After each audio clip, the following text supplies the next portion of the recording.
The banishment. The Grand Council chamber of the Galactic Consortium gleamed under artificial starlight. Hundreds of species from across known space filled the vast amphitheater, their varied anatomies accommodated by customized seating arrangements. At the center, a holographic projection displayed Earth, the blue-green homeworld of humanity, slowly rotating as if on trial. High Counselor Vexterra of the Selfin Dominion rose from her hovering platform, her translucent tendrils glowing with bioluminescent patterns that signaled authority. Her voice, translated through neural interfaces, reached every being in attendance. We have deliberated for 7 cycles on this matter. The evidence is conclusive. The human species presents an unacceptable level of risk to galactic harmony. Her tendrils pulsed with conviction. Their history is stained with violence. Their emotions override logic. Their genetic structure is unstable, prone to mutations we cannot predict. I move for immediate suspension of all human participation in consortium affairs. Laughter rippled through the chamber, not cruel but dismissive. Humans were a curiosity, a young species that had stumbled onto faster-than-light travel barely a century ago. Their rapid expansion had been tolerated as a novelty, their strange ideas sometimes even valuable, but tolerance had its limits. Ambassador Krell, a hulking representative of the silicon-based Dern Collective, raised his crystalline appendage. I second the motion and propose we go further. Full quarantine. Seal their wormhole networks. Decommission their outposts. Let them mature on their own world before they infect the galaxy with their chaos. The vote was taken.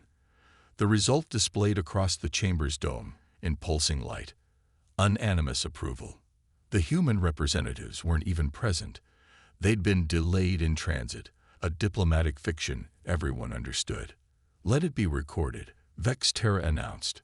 By decree of the Galactic Consortium, humanity is hereby restricted to their home system until such time as they demonstrate the capacity for civilized behavior. More laughter, polite applause. The delegates moved on to the next agenda item, the human problem solved with elegant efficiency. None of them noticed when the ancient emergency display system, installed during the founding of the consortium and unused for millennia, flickered briefly to life. Commander Lyra Kane stood at the observation deck of Proxima Station, the furthest human outpost from Earth.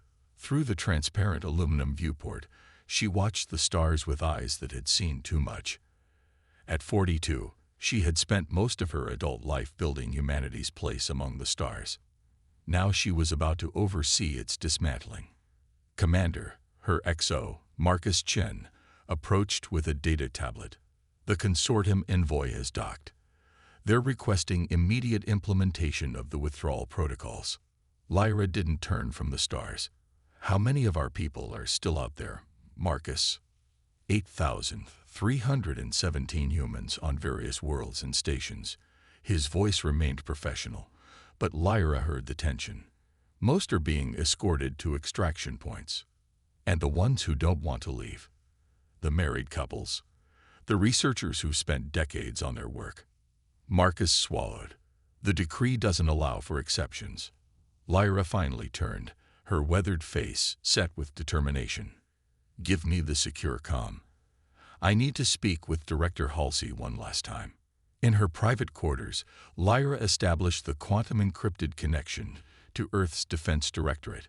Helena Halsey's face appeared, grim but composed. It's official then? Lyra asked. Yes. The quarantine begins in 48 hours. All humans must return to Sol system or be considered in violation of consortium law. Halsey's eyes reflected the same disbelief Lyra felt.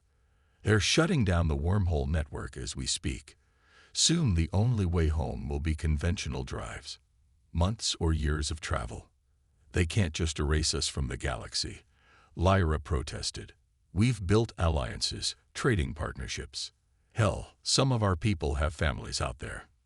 The vote was unanimous. Lyra. They're treating us like children having a timeout. Halsey leaned closer to the camera. But there's something else. Something off about this whole situation. The timing, the sudden unity against us. What do you mean? Project Lighthouse. It's ready. Lyra's breath caught. I thought that was theoretical. Not anymore. And given what's happening, the President has authorized immediate activation. Halsey glanced over her shoulder, then back to the screen. You're the furthest outpost. Once the network goes down, you'll be isolated. I need you to. The transmission dissolved into static.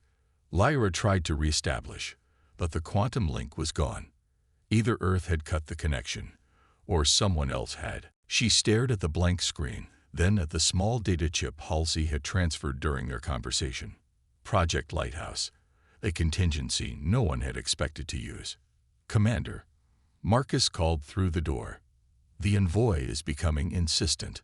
Lyra slipped the chip into her uniform pocket. Tell them I'll be right there.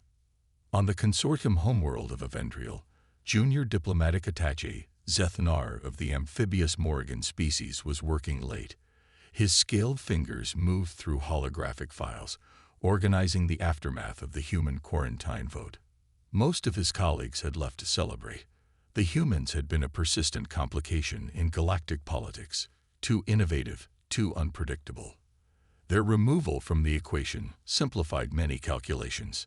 Zethnar didn't share their enthusiasm. In his 8 years working with human diplomats, he'd found them fascinating. Flawed, certainly, but vibrant in a way many older species had forgotten. His console chimed with an urgent alert. The planetary communications grid was experiencing anomalies. Nothing serious. Brief interruptions in programming. Momentary static. Easily dismissed as technical issues. Except they were happening synchronously across different networks, different technologies, even different planets. That wasn't a malfunction. That was coordination. Zethnar's gills fluttered with excitement as he began tracking the pattern, his analytical mind piecing together what others had missed. These weren't random glitches. They were a signal hidden in plain sight.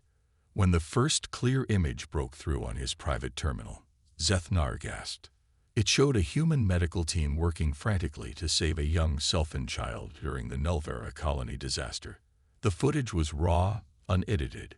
Humans covered in alien blood, using their own bodies as shields against falling debris, screaming orders and encouragement to each other. A caption appeared in standard galactic script. They told us we were dangerous. We showed them what humans really fight for. The feed cut to another scene. Human scientists distributing food during the Great Famine on Dern, using experimental replication technology that the consortium had deemed too risky. Thousands of silicon-based life forms survived because humans had ignored the regulations. More footage followed. Humans standing against corruption. Humans dying to protect alien allies. Humans breaking rules to save lives.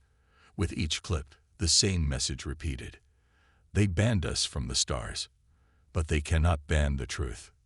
Zethnar's terminal suddenly returned to normal, the images gone as if they'd never existed. But he knew what he'd seen, and as his communication panel lit up with confused messages from colleagues across the galaxy, he realized he wasn't the only one. Someone had just declared information warfare against the consortium's decision, and they'd used the consortium's own networks to do it. Back on Proxima Station, Lyra faced the consortium envoy, a tall, elegant Thren named Ambassador Callus, whose feathered crest rippled with barely concealed impatience. Commander Kane, we have a strict timetable. Your station must be decommissioned and your personnel evacuated within 36 hours. Lyra nodded calmly. We're proceeding as ordered, Ambassador. But evacuating a station that's been operational for 15 years takes time if done safely. Safety protocols can be expedited under these circumstances. Not by me. Lyra held the Thren's gaze. My people will leave when they're ready, with their dignity and their essential belongings intact. The ambassador's crest flattened, a sign of annoyance. The consortium's decision is not personal, Commander. Your species simply requires more time to develop appropriate restraint. Is that what this is about? Restraint? Lyra laughed softly. You know, the funny thing about humans, Ambassador Callus, When you back us into a corner, restraint is the first thing we abandon. Before Callus could respond, alarms blared throughout the station. Emergency lights pulsed red. "What is happening?" the ambassador demanded. Marcus rushed into the room. "Commander, every communication system just activated simultaneously. Our archives are. They're broadcasting." "Broadcasting what?"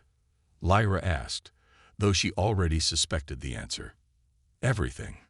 Mission logs, first contact records, scientific discoveries. It's all pouring into the galactic network." Ambassador Callus's translator struggled to convey his outrage.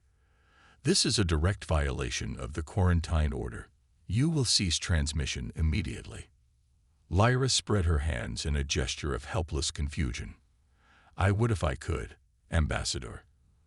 But it seems our systems have developed a mind of their own." As if on cue, the large display screen in the conference room activated. Footage began to play, not just from Proxima Station, but from human outposts throughout the galaxy.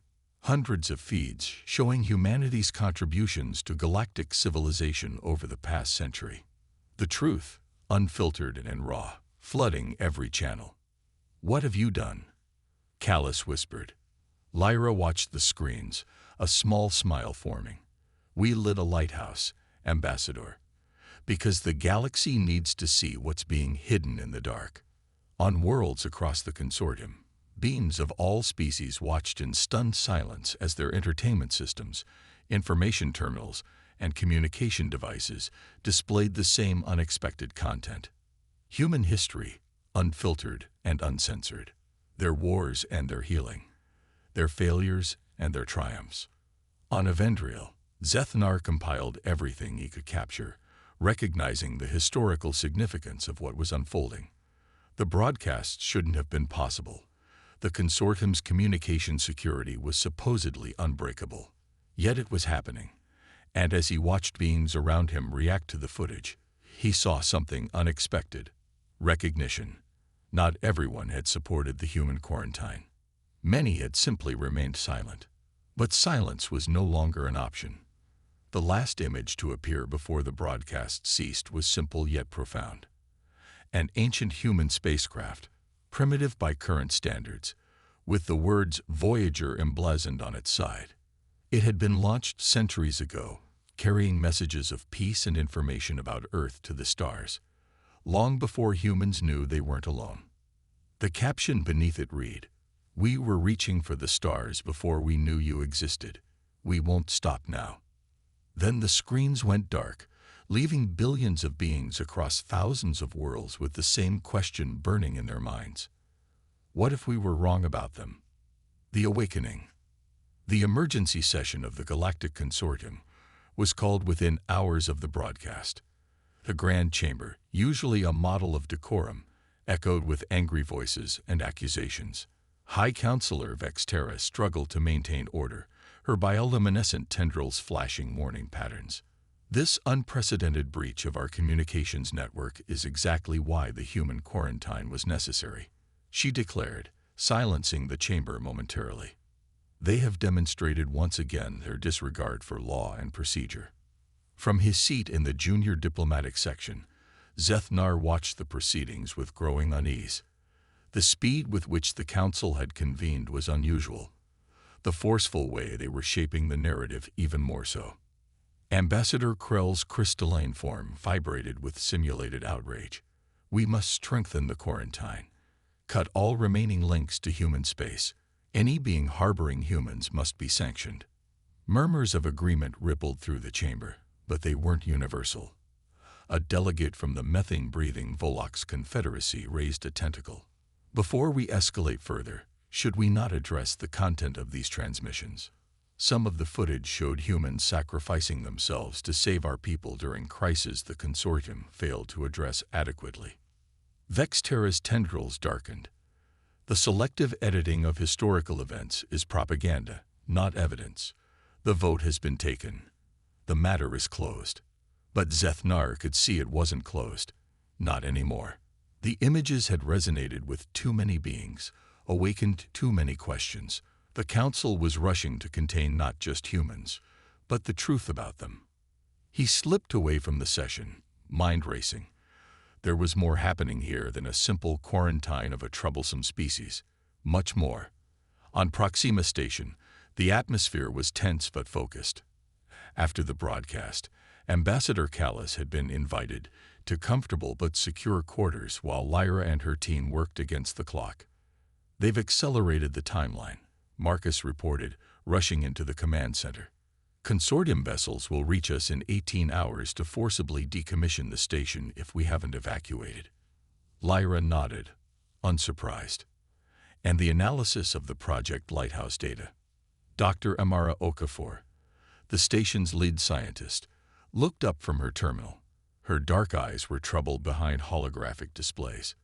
"It's worse than we thought, Commander. The data Director Halsey sent shows systematic suppression of human achievements in consortium records. Patents altered, discoveries reassigned, our contributions erased. That's illegal even by consortium law," Marcus said. "It gets worse," Amara continued.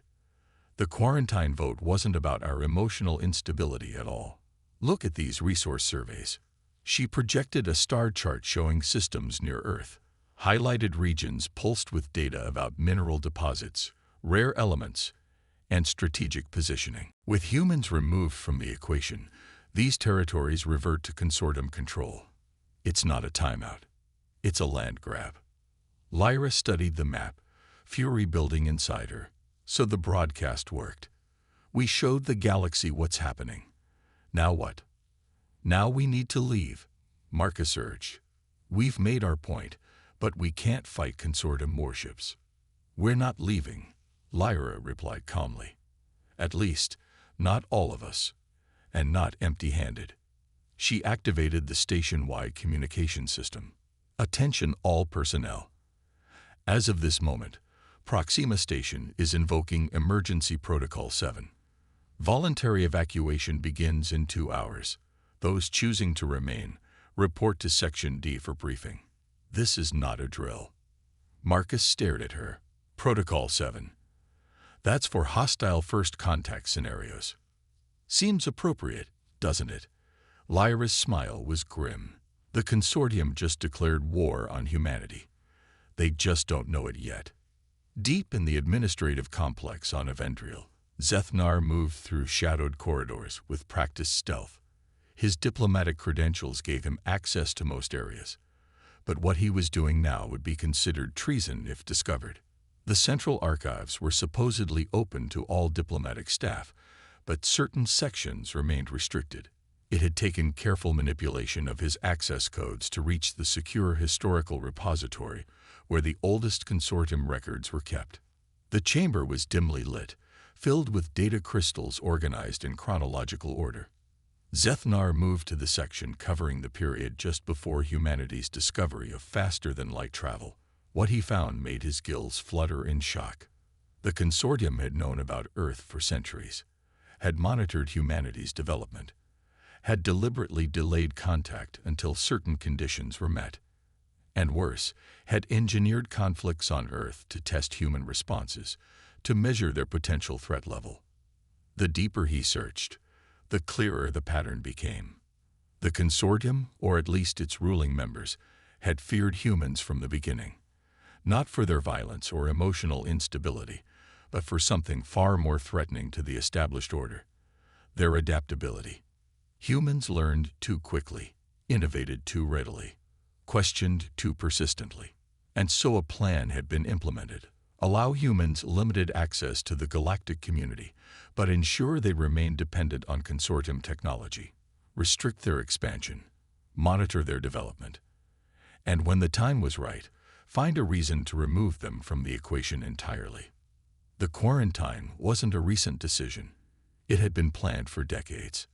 As Zethnar prepared to leave with his evidence, the lights in the archive flared to full brightness. He turned to find Ambassador Krell blocking the exit, crystalline form glittering menacingly. "Curiosity is a dangerous trait, Junior Attaché." Krell's voice resonated through the chamber. "One you share with the humans, it seems." Zethnar straightened, knowing denial was pointless. The consortium exists to promote cooperation and advancement among all sentient species. What you've done to the humans violates every principle in our charter. Principles are luxury items, young one. The consortium exists to maintain stability. Humans are inherently destabilizing. Krell moved closer, towering over the amphibious diplomat. Did you really think your access to these archives wasn't monitored? Your sympathy for humans noted. This isn't about sympathy. It's about justice. Zethnar's gills flared defiantly. The broadcasts showed the truth. Others will ask questions too. Questions can be redirected. Krell's crystalline appendages clinked together ominously, as can those who ask them. Zethnar backed away, calculating his options. They were limited, and none ended well for him. The humans won't accept this exile. You've seen what they can do with just information. Imagine what happens when they decide to fight back physically. They won't get the chance. The quarantine is just the beginning. Once isolated, more permanent solutions can be implemented. Krell's faceted eyes gleamed. You should have stayed in your comfort zone, junior attaché. Now you've become part of the problem. As security drones entered the archive, Zethnar realized he had only one option left. His webbed hand reached for the emergency beacon hidden in his diplomatic insignia, a direct line to the one ally who might still be able to help. On Proxima Station, 36 hours after the broadcast, 2/3 of the human personnel had evacuated. Those remaining, 107 volunteers, gathered in the reinforced central hub. Engineers, scientists, security specialists, and support staff. People with few ties to Earth, or those unwilling to abandon what they'd built. Lyra stood before them, her uniform bearing the hastily created insignia of what they now called the Free Human Alliance. The consortium ships will arrive in 4 hours, she announced. By then, we need to be ready. Ready for what exactly? Asked Sergeant Diana Rivera, head of station security. We're outnumbered and outgunned. Not as much as they think. Lyra nodded to Amara, who activated a holographic display of the station. Proxima Station was built with certain, undocumented features, Amara explained. Defense systems beyond standard consortium regulations. Power generation capabilities that don't appear in official records. We've been preparing for contingencies since the beginning, Lyra continued.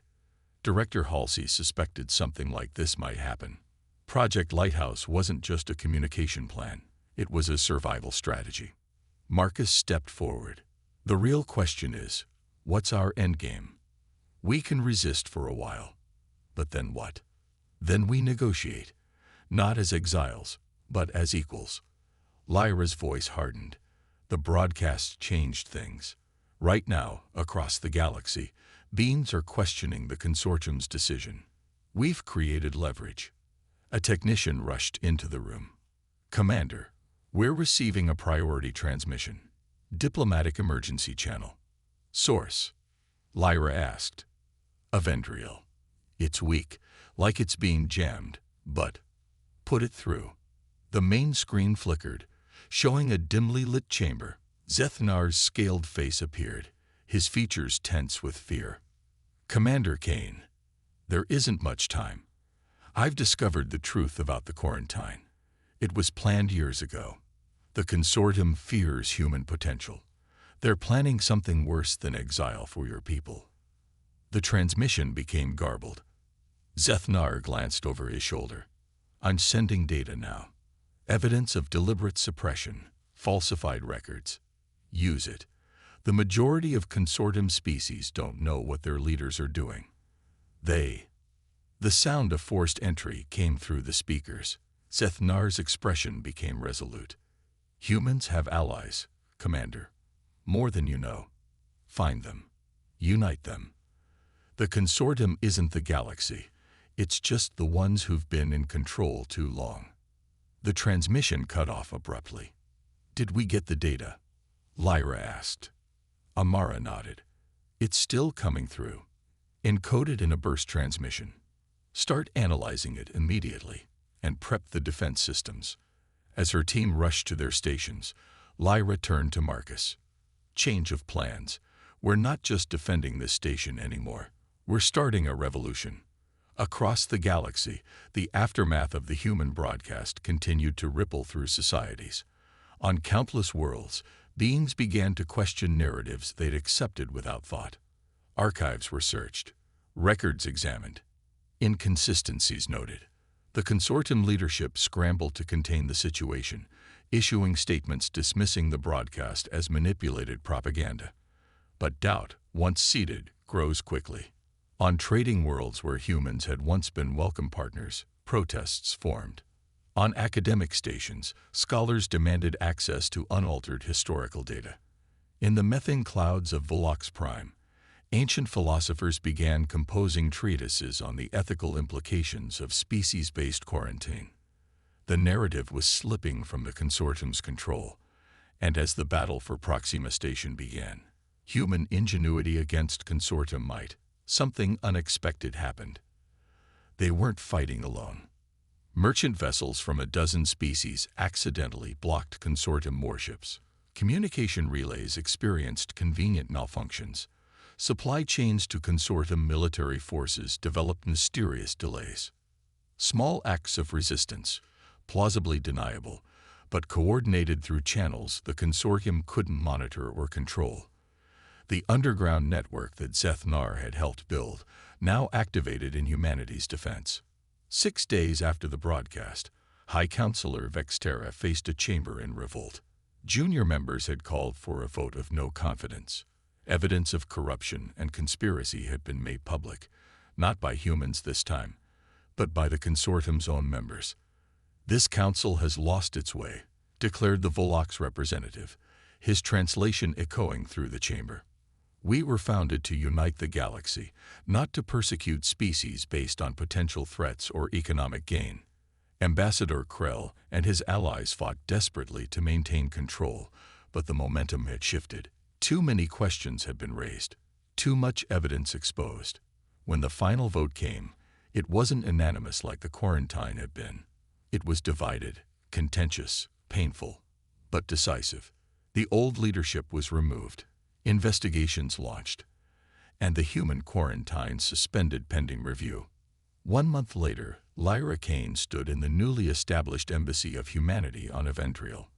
The room was crowded with representatives from dozens of species, some long-standing consortium members, others from independent worlds that had watched recent events with interest. "The road ahead won't be easy," she told them. "Trust has been broken, wounds inflicted. But humanity doesn't seek revenge. We seek partnership, equal partnership." At the front of the gathering, a newly appointed diplomatic representative stood. Zeth-Nar, his scales bearing the scars of his imprisonment, but his eyes bright with purpose. "The consortium was founded on noble ideals," he said. "Ideals we lost sight of over millennia of unchallenged power. Perhaps we needed humanity to remind us what we were meant to be." He raised a ceremonial chalice. "To a new beginning. Not humanity alone, nor the old consortium, but something better. Something we build together." As the representatives raised their diverse drinking vessels in agreement, Lyra allowed herself a moment of reflection. They had come so close to being erased from the galactic stage. Instead, they had rewritten the rules of engagement. Humans weren't perfect. They were emotional, sometimes irrational, occasionally violent. But they were also inventive, compassionate, and unwilling to accept injustice, even when fighting it seemed impossible. Outside the embassy windows, the night sky of Evendriel glittered with stars. No longer silent, no longer forbidden. Each one a possibility, a potential home, a future to be shaped by all sentient beings working together. The ban had been meant to silence humanity. Instead, it had given them their most powerful voice. And the galaxy would never be the same.